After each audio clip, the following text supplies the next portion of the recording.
Here's the big question this show answers. How do we leverage technology and human science to positively impact our personal and professional life? The Tech Human Experience has the answer. Here's your host, Inc. 5000 tech founder, neuroscience junkie, and Navy SEAL wannabe, Javier Guerra. Hello, my fellow tech humans. Today's guest is the technical director of software architecture at POOLCORP, a market leader in swimming pool and backyard solutions. With a career spanning over 25 years in the tech industry, please welcome Dustin Hughes. Thanks for joining us today, Dustin. Hey, Javier. How you doing? Good. Excellent. It's always good talking with you. Looking forward to kind of, diving into today's topic and really get your insight. Some exciting stuff here. This definitely has my juices flowing, so to speak. And, I'm trying to contain myself when it comes to this topic and actually get some work done and not just play in this new realm, so to speak. But, before we get started here in today's topic, let's talk about a fun fact to, kind of give some insights for the audience, or share some insights for the audience. So adding a swimming pool can increase a home's value by as much as 7%. Can you talk a little bit about this, Dustin? Sure. Actually, I had a discussion the other day with a friend of mine about this. It's almost as if you get a pool, it's kind of like a status symbol where you've made it. And I'm sure that a lot of people remember their childhood if they had a pool in their backyard and how it was kind of the greatest part of their life and how they just swim and play. So it's definitely an increaser on the value of your property, but it also is an increase in quality of life as well. Yeah, we definitely need a pool. That was we just got a house not too long ago, about 5 months ago, and we put in a bid on a perfect house. Like, the pool was app controlled. It was an ozone pool. It was actually a technology director, I think we put in a bid with, and we lost out to a cash offer. Then the second house we got was also perfect. Didn't have a swimming pool, but we're like, you know what, we can put a pool in. Another technology director at a very large financial institution, and we actually underbid on that one, and we ended up getting the house. And so, but now, of course, we need to start looking at getting that pool for next summer. But in Texas, especially in Texas where we're at, right?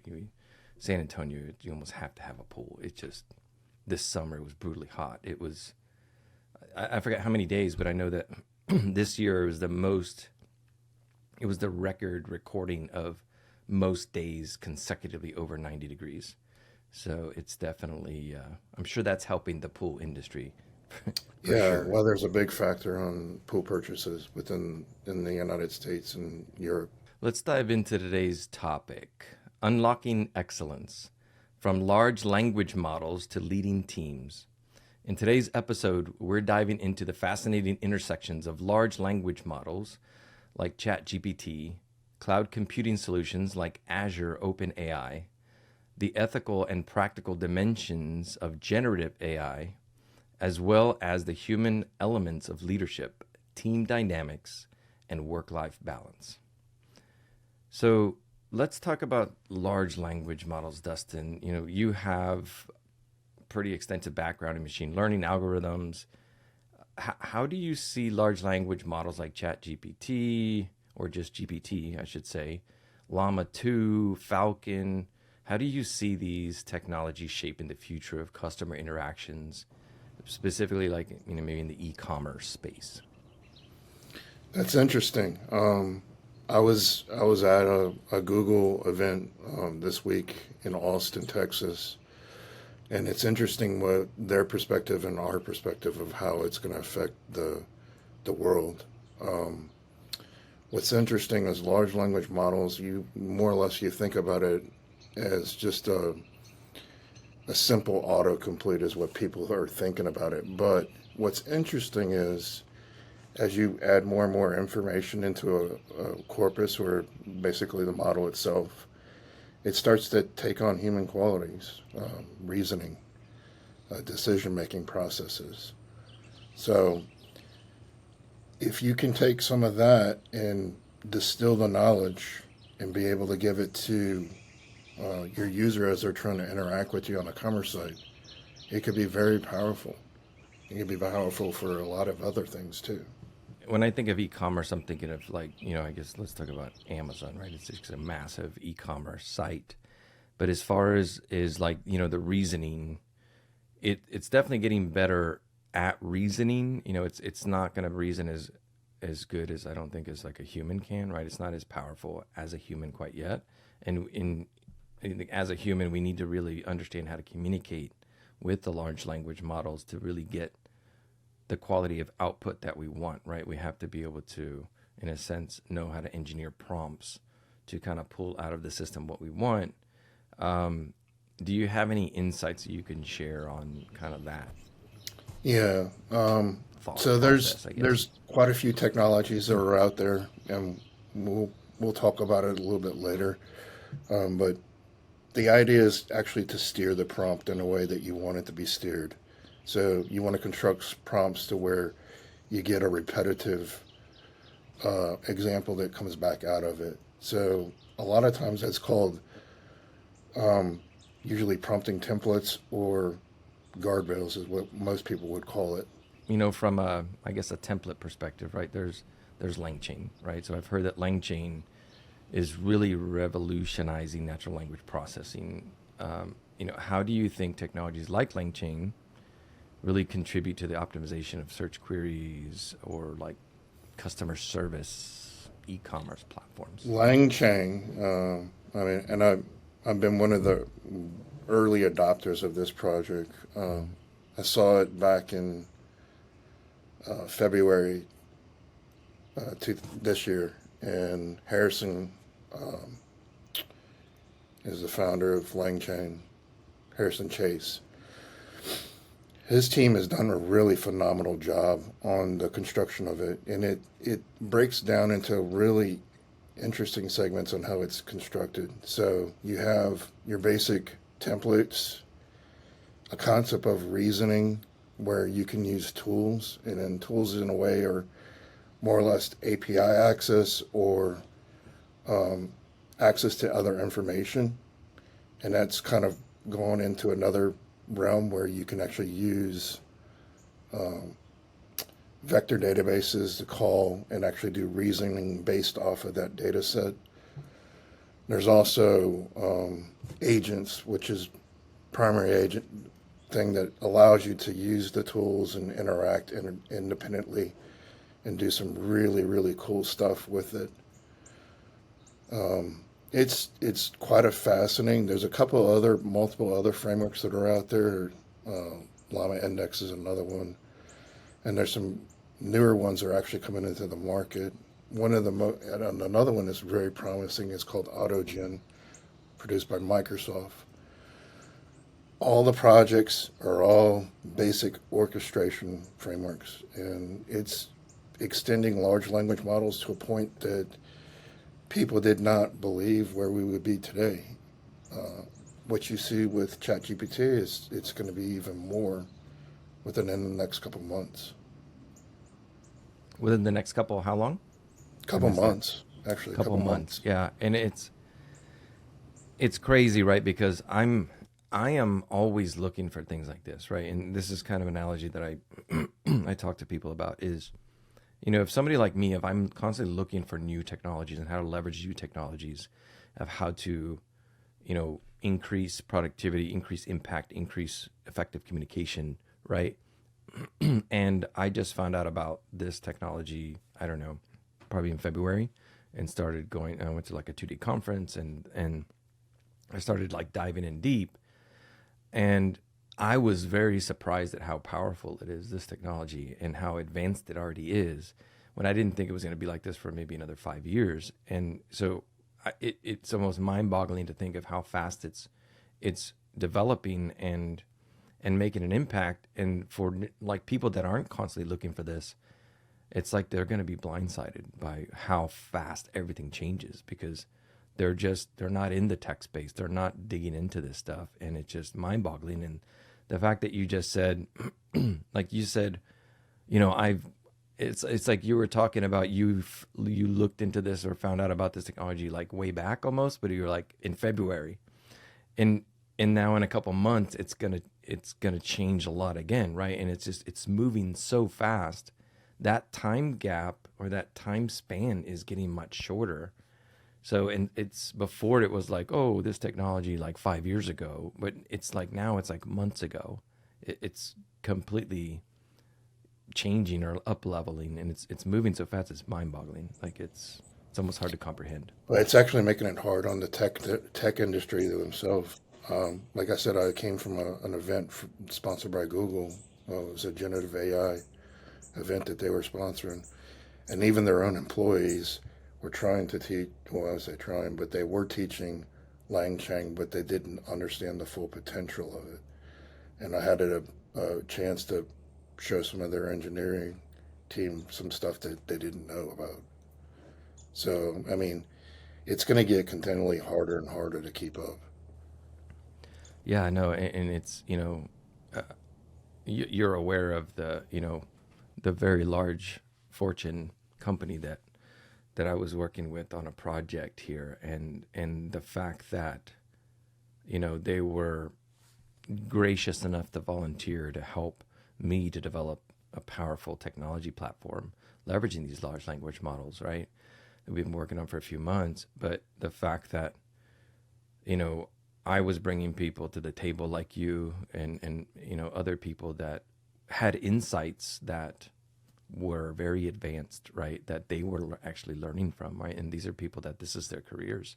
And so the fact that you're then going to Google and teaching them, it's like, wow, like, I mean, this is one of the biggest, best technology companies on the planet, right? And it's moving so fast. It's like drinking from a fire hose. It's hard to keep up, right? So I think it speaks to the importance of community and really just pulling together to keep up with the pace of change and leveraging, outside and inside expertise to make that happen.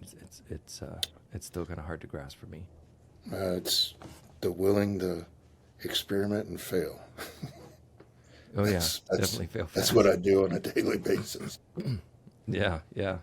So how do you evaluate like the risk reward profile, so to speak, of integrating a newer technology like LangChain into an existing e-commerce platform? In the beginning, I usually try to proof of concepts within, and do research through white papers, and then do basic proof of concepts to see if it's even something that's even feasible for economically for us. Um, Once that happens, it goes our executive team, and they usually make a decision, yes or no, if they're going to go forward with a project on it, and see what the financial rewards will be, based off of return on investment. But a lot of times, this stuff will get put into kind of a war chest where we keep it for later. Yeah, yeah. I would imagine it's fairly challenging, right? Because there's so many unknowns, and security is becoming a very big, a more and more important subject, which the threat landscape is evolving, and with the evolution and the advancements of technology, there's potentially new considerations or potential security attack vectors that have to be considered. Data privacy, all kinds of stuff. So it's mind-boggling. I said that is frightening. That is the frightening side of it. Part of it, it's a lot about ethics. It's a lot about data governance on how a lot of the information is controlled prior to like giving it to the large language model to do reasoning on. So a lot of it, you really need to think about that portion of it. Yeah, it's a dynamic space for sure. So, Azure OpenAI is one of these areas of technology, so to speak, that I think is important to cover. Like, given your expertise with like Google Cloud, have you really explored Microsoft Azure in combination with OpenAI, and like how do they stack up against each other? Maybe talk a little bit about like handling large data sets or complex operations, so to Yeah, speak. that's important to just distinguish between Azure OpenAI and OpenAI. A lot of people think that AI in general is bad, and you have to be careful what you put into OpenAI or ChatGPT because you could potentially leak personal information into that, or what they call PII data. As to basically the closed Azure OpenAI, your data is basically secure in your own instance of your models. The same thing goes through with the Google Cloud platform as well. Once you get your own private Gemini model or Bison models, basically the Palm 2 model classes, your data resides in your tenant and is only in your tenant. And it's important to distinguish between the two, right?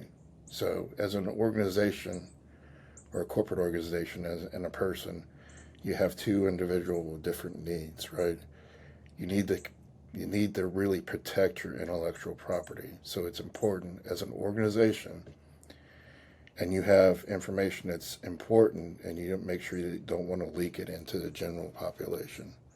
So it's best, to urge your employees not to use the public systems and put public information in it. Understanding how that could be leaked out, right? Granted, it's, when you put information in the system, it's kind of just in the system, and it's then leveraged by anybody that's using that public system. But could somebody potentially go in and extract, like target a company and say, hey, I want to know tell me about this, what you know about this company, right? Could they potentially You extract? could potentially build synthetic data from training sets. Okay. So, Okay. So that's where the kind of danger lies, is that if somebody's targeting somebody, they can go and ask it specific questions around that organization. And it goes for source code. So could be some potential stuff in source code. There could be stuff in tabular data. It goes on and on. How feasible do you think that it's for like a business to migrate from, say, like an AWS-based AI tool to Azure OpenAI solutions, what are the things that people need to consider if they're going to be doing It's something important like to this? pick a model, structure, or architecture that you can basically interchange with. And that's kind of the beauty of LangChain. If you build an application that sits on top of LangChain, you can choose pretty much any type of large language model that's supported by LangChain. There is another project that does integrate into LangChain that's even more impressive, and it's called Light LLM, and it supports over 300 different large language models. So using that in conjunction with LangChain, you could literally be portable, and it doesn't matter which model you're using. So And that's it's like quite, LIGHT? Light LLM. Light LLM. Interesting. I've never heard of that one. It's something new that's popping up. I always have new stuff. Yeah. I've noticed that. So, so Light LLM is, I guess, what would that be called? Like, LangChain is based on blockchain, right? And No, it's based on language chaining. Okay. Light LLM is what I'm using it for, is more or less a proxy that makes every large language model look like a endpoint for OpenAI. So if your application's coded for an OpenAI endpoint, which is pretty much what Azure OpenAI is, or OpenAI's API, you can use a Llama 2 model and it looks like it. Or you could use an Orca model and it looks like it. Or a Falcon model and it looks like it. So it turns pretty much any model into an interchangeable piece for the framework. Yeah, it's just like it's every time I talk to you, it's like, I think I'm caught up, and then and there's something else I need to go and learn. Yeah. So, you and I are both worried about the ethical implications of generative AI, right? And a lot of people are, of course, right? But it's something that matters to us. As yourself, someone committed to excellence and innovation, how do you address the ethical considerations when really implementing a generative AI solution?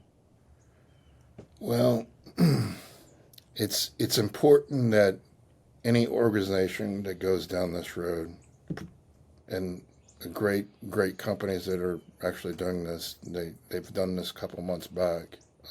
Google, Microsoft, Meta, they all drafted a internal AI ethics policy, and it's part of their actually employee handbook and part of the whole deal.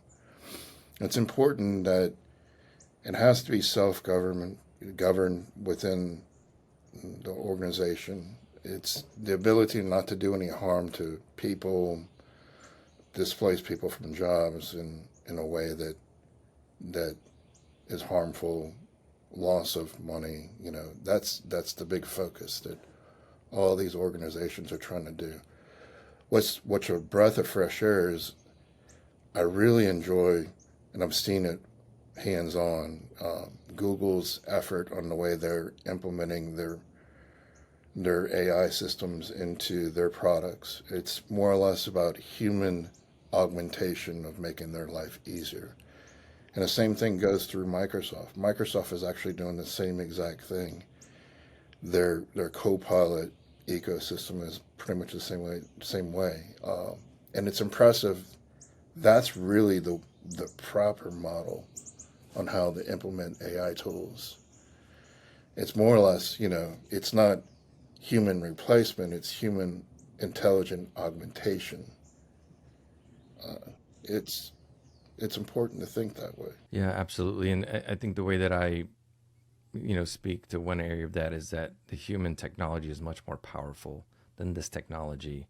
But we can use this technology to amplify the power of the human, but we can both amplify the negative and the positive. And we need to be careful, of what we're building or what we're leveraging to make sure that we're not amplifying the negative flaws within the human and the human's behaviors, as well as, hurting a subset of society or just hurting people, right? Like causing any kind of harm. Because as humans, we're inherently flawed. We're not perfect, right? And we have our own perception of reality, but it's hard for us to check ourselves, right? And that's why we need community, because community kind of helps to keep each other in check. Yeah, I mean, bias is always going to come through. And that's part of human bias. It's large language models are nothing more than really a distillation of information. So if there's biased information in there, it will be bias. And that's some of the things that we're going to have to deal with. Okay, so this is a good lead-in to really kind of talk more about, or get into human science, right? Or just kind of the human element around this discussion. As someone like yourself who really excels at attracting and retaining talent, or engineering talent specifically, what's your approach, or like what kind of strategies can you share on really being able to identify the right fit for your team, for your company, and really maybe something that you do in the recruitment process to attract good talent? It's good that you asked that question. A lot of everybody that works with me, they know that I look for something that I commonly call the it, right? The it is the ability to learn, the ability to self-learn, that thirst for knowledge, the ability to not be afraid to fail.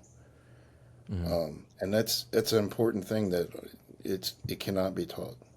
Really cannot be taught. It's either you have it or you don't have it.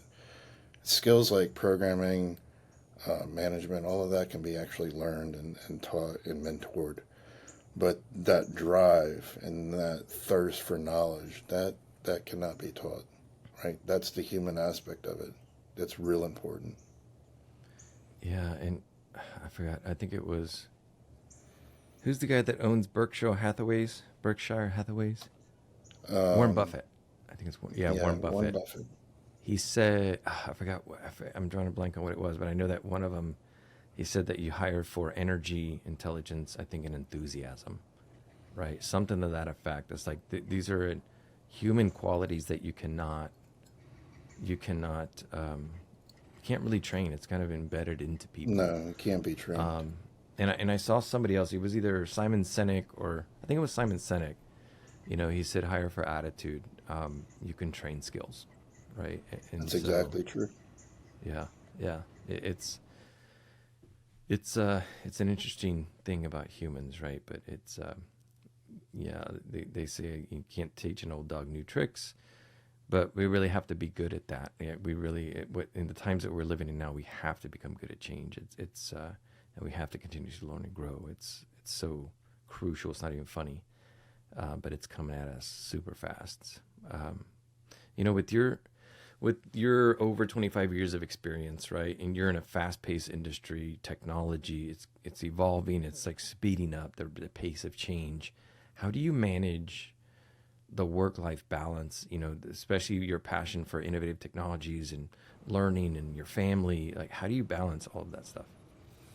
Yeah, that's a real interesting thing. My wife would probably argue with me about this.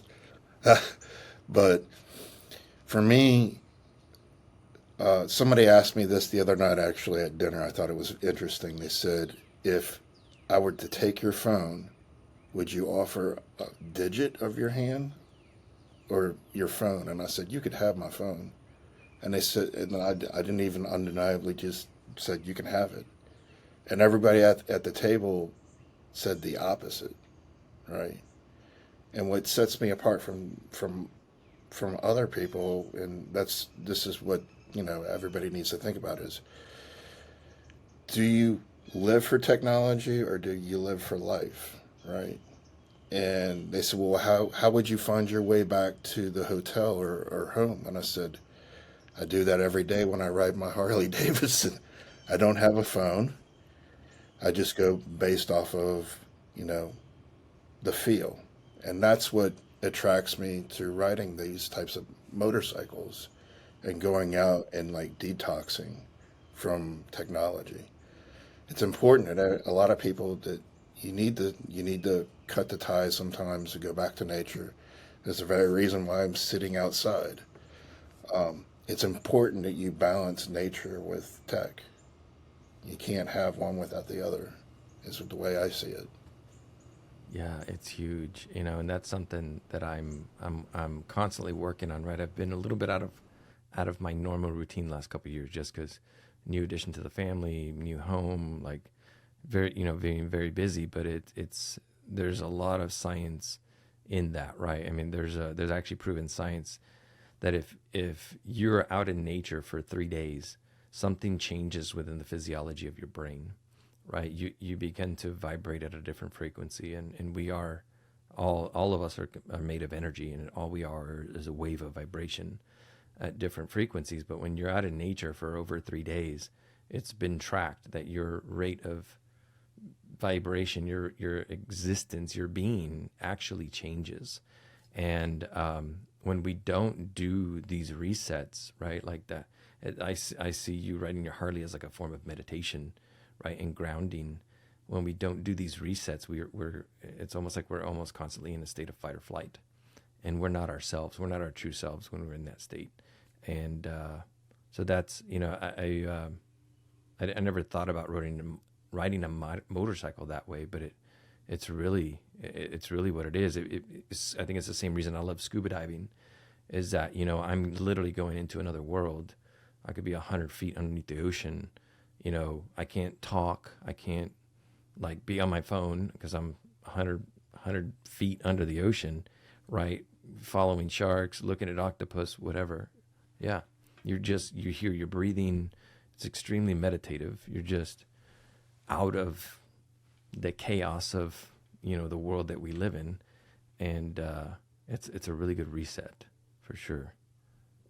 So, are there any books, courses, any like resources that you have like particularly found impactful for you, and as you're been developing yourself professionally over the years? I read a lot. As a matter of fact, I read awful lot. I read a lot of white papers. I can't tell you how many white papers I read on a daily basis. It's crazy. And to developers, I'm going to give you guys a very, very interesting perspective. Look at other people's code, right? GitHub is just a wonderful source of resource.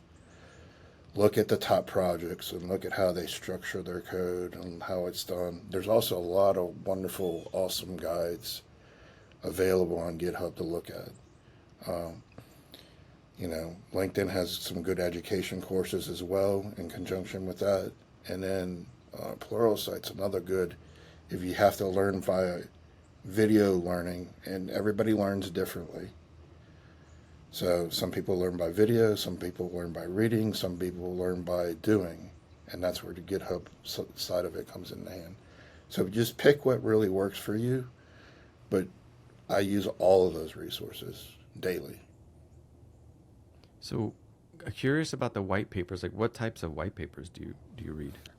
Well, for me, I'm basically focusing on machine learning and AI type of technology that it's pertinent for our business, right? And I look at white papers that have potential impact where they could help us. And some of it's very interesting. What's difficult about reading these papers is they're very technical, right? Now, large language models have the ability, you can actually have it read the paper and downgrade the basic writing structure to where you could understand it like a regular person could understand it. After a while, you read enough of these and enough downgrading that you start to understand some concepts and the way the language works after a while. So it's a great learning tool to use a large language model in that aspect. Yeah, roughly how long, like the average white paper, roughly how long you think it is? I've seen 5 to 7 pages usually. Okay. Yeah, I might have to start doing that. I haven't really thought to go out and search for white papers, right, on something that I'm, a problem I'm trying to solve. But I think now with the access to this technology, I mean, it's just like a huge brain sitting there that remembers everything that it's ever looked at. Cornell University has it publicly tool. open for anybody to look at. And like I said, I just look at the ones at, today I scan through the titles. Oh, that looks like that might be pertinent for me. And I click on it and read it. So that's something I do after business hours, after 5 o'clock, it's white paper time. There you go. Yeah. I know a lot of leaders do that, after hours or in the morning, morning coffee, instead of reading the newspaper, read the white papers. White papers are, I'm sure, much more positive than the newspapers for sure. Yeah. So, could you share an instance where you were working on a project that really didn't go as planned? Like, what did you learn? What was the experience like?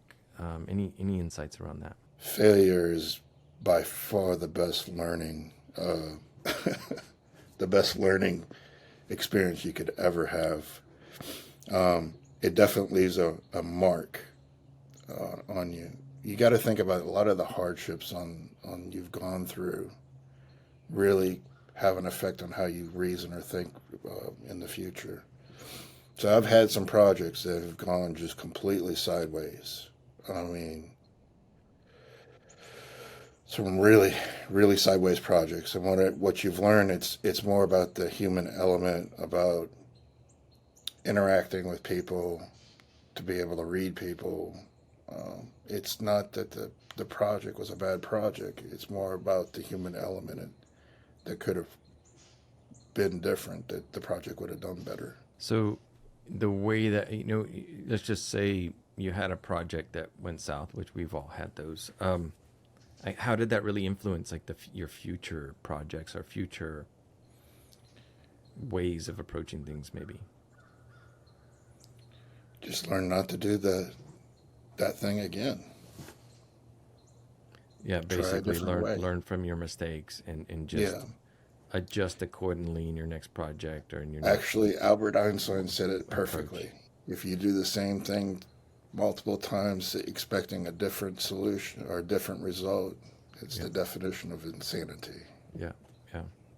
So, There's another good one that I like is a smart man learns from his mistakes, but a wise man learns from the mistakes of others, right? And I, that's part of what I believe to my core and what I practice, and that's it's kind of part of the reason for this podcast, right? Is that people that listen to podcasts, people that read books, they're really tapping into the wisdom of other people, right? And with that knowledge and learning, they can learn from other people's mistakes and not have to make those same mistakes themselves, hopefully, right? Not that we're perfect, we can still fall into those traps, but yeah, I it's mean, I definitely, always look back. It's important to know where you came from before you are going forward. That's that's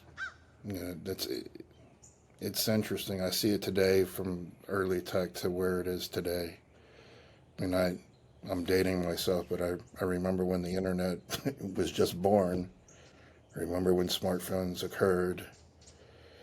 Now we're on AI. This is another evolution. So yeah, this is the journey you have to learn from history.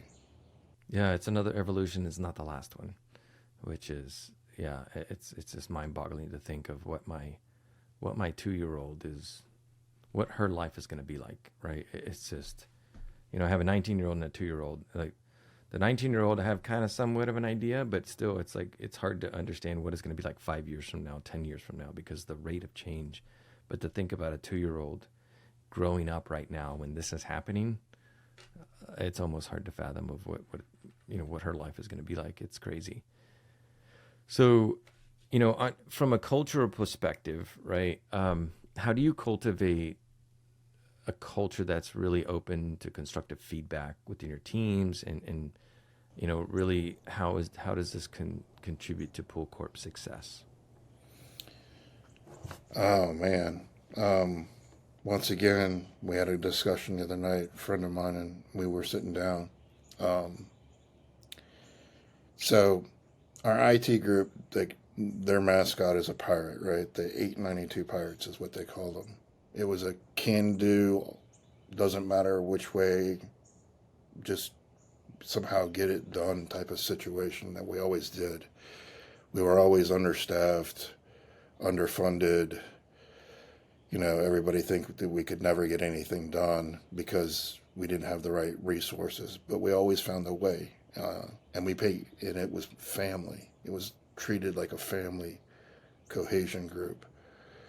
We played together, we had fun together, we worked hard together.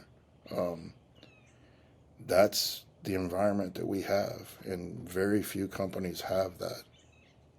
It's truly a family type of feel or vibe within our IT organization.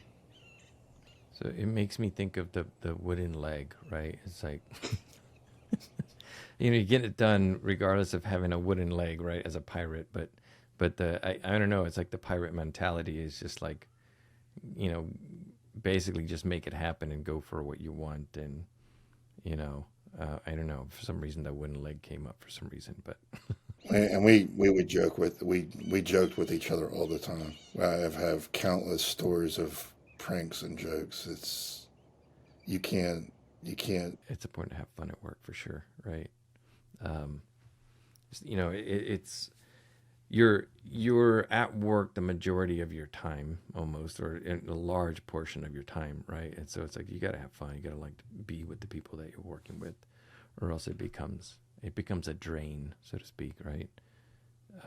But we're coming up on time here, Dustin. What, in your opinion, right?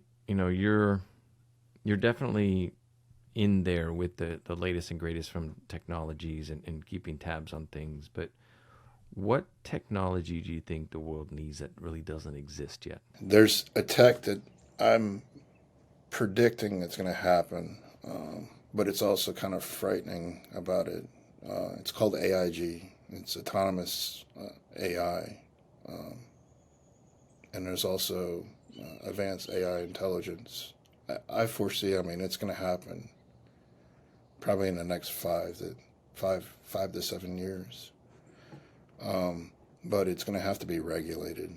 Really, really going to be important to look at the impact it's going to have on life, humans, everybody. And what exactly do you think this technology is going to do? It'll do a lot of repetitive tasks and advanced intelligence process for what some humans do today. But it's going to be there to stand side by side with human intelligence. So in a sense, today it's more, the technology needs more inputs from a human to kind of understand what we want and what to give us. So in a sense, this future technology that you're talking about, you believe that it's going to be more of kind of like advising us almost in an autonomous way. Like it's going to kind More of or less understand what we're anticipating our needs. Okay, yeah. So it's going to kind of be there with us. It's going to understand what we're trying to accomplish. And it's going to be like, hey, have you thought of this, basically? Why don't you try this? Like just on its own. We're not going to have to like potentially prompt it to give us advice. You got to reach for a spoon. It already has it out for you. Yeah, or a few stones, and has already thought through the process of, getting rid of all these ideas, because those probably aren't going to work. The probability of these three are probably your top three choices. So why don't you look at these or something? Yeah. Wow. Yeah, that's interesting and scary, all in the same nutshell, right? But It is. yeah. So yeah, we'll see how things play out, right? It's an interesting space that we're in, interesting time that we're in for sure. But we are coming up on time here, Dustin. We really appreciate you joining us today and sharing your insights with the listeners. To our listeners, POOLCORP is hiring. Dustin, can you tell us a little bit more about what kind of people / positions you're currently looking for? Yeah, we're looking for developers, mobile developers, machine learning experts, data engineers. I mean, you name it, we're looking for it. Project managers, the whole gambit. As an organization, we're growing. I've never seen an organization grow this fast, and I've been there for a long time. I've also run my own startup, but they're growing very, very fast, and it's impressive. Nice. So listeners, be sure to check out Dustin's work and follow him on social media. Website links and social handles will be in the show description. So one last question here, Dustin. So as a leader in technology, what's really one piece of actionable advice that you could really give to emerging leaders within the AI machine learning landscape or space? Don't be afraid to say, I don't know, and go out and look for somebody else that knows more. And, use them, and don't be afraid of AI.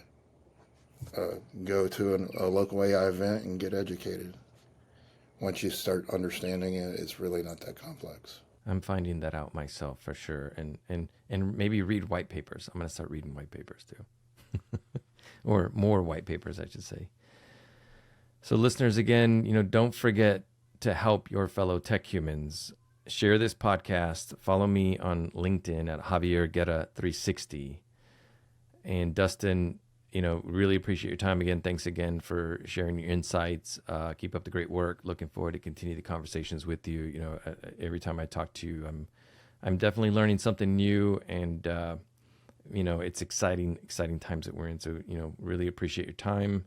Looking forward to our next conversation. And listeners, be safe out there. And keep your ear to the ground, because things are changing, things are happening. We're living in interesting times, and there's a lot of technology and a lot of opportunity at our fingertips. So good luck out there, and we'll see you next time on the Tech Human Experience.